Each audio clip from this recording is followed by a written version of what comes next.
everyone! Today we're going to dive into a wonderful story by R.K. Laxman called Iswaran the Storyteller. It's about a man who told stories that felt so real it was a little bit spooky. So let me ask you something. Have you ever heard a story that was so exciting, or maybe a little bit scary, that it made you jump? Well, imagine a story so powerful it made you want to pack your bags and run away. That's exactly what we're going to explore today. At the very center of this tale are two friends, and you know what? They were very, very different from each other. One was a man who only believed what he could see, and the other, well, he loved telling amazing make-believe stories. Let's meet them. So on one side, we have Mahendra. He was the boss, and his job was to build things. He moved around a lot and lived in simple little houses. And on the other side, we have his cook, Iswaran. He went everywhere with Mahendra, and he wasn't just a great cook. Oh no, he was the best storyteller in the whole world. Mahendra just loved listening to his amazing tales. You see, where they lived, there was no TV to watch cartoons or movies, so Iswaran's stories were kind of like a TV for Mahendra. Every night, Iswaran would tell a new, exciting story that made Mahendra feel like he was right there in the middle of a big adventure. So what was Iswaran's secret? How did he make his stories so good? Well, he had a special, magical way of telling them that made even the smallest things sound super exciting. For example, one time he saw a tree that had fallen down on the road.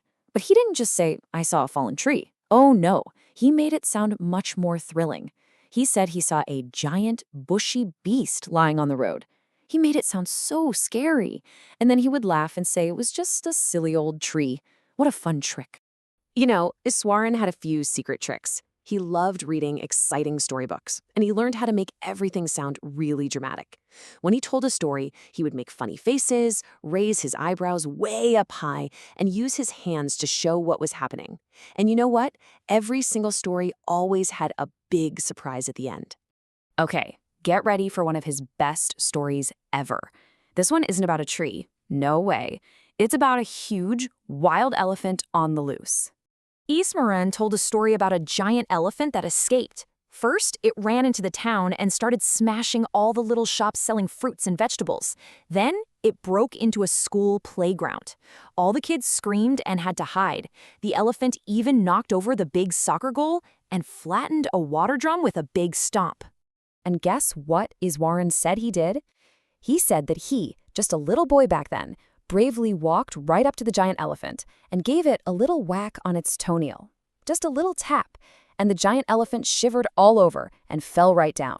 Wow, can you even believe that? And when Mahendra asked, "How in the world did you do that?" Iswaran just said, "Oh, it's a little magic trick I read about in a book, something called karate." He said it so calmly, like it was no big deal at all. But not all of Iswaran's stories were happy adventures with funny endings. One night, after a yummy dinner, he told a story that was a little bit spooky. He leaned in and whispered to Mahendra, "You know, sir, this very spot where we're living, it used to be a burial ground a long, long time ago. Ooh, that sounds a bit scary, doesn't it?" And then he said he sometimes sees a ghost at night when the moon is full. He said it looks like a spooky lady with messy hair, and she's holding a little baby in her arms. What a scary thing to imagine. Mahendra shook his head. He said, "Iswaran, you're being silly. There are no such things as ghosts. It's all in your imagination." But deep, deep down, Mahendra was feeling just a tiny bit scared. And this is where things get really, really interesting. Because even though Mahendra said he wasn't scared, that spooky story stayed in his head. He just couldn't stop thinking about it. Then, one night, as Mahendra was fast asleep, he heard a sound. A quiet, moaning sound right outside his window. It sounded like someone was crying. At first, he told himself, "Oh, it's probably just a little kitty cat looking for mice." But the sound kept going, and it didn't really sound like a cat at all. He started to get really scared, but he just had to look. What would you do? Would you peek? Well, he did. He tiptoed to the window and peeked outside. And he saw it, a dark, cloudy shape holding a little bundle. It looked just like the ghost from Iswaran's story. Mahendra was so scared he jumped right back into bed and hid under his blankets.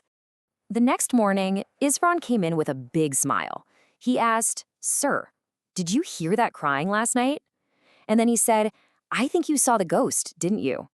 And that was it. Mahendra got a big shiver all the way down his back. He was so scared that he decided right then and there to pack his bags and leave that spooky place forever. The storyteller's scary story had come true. So, what do you think? Was there really a ghost outside the window?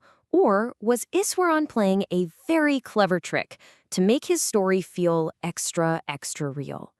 We don't know for sure. And that's what makes it such a great story, because it shows how a really, really good story can sometimes feel just like real life.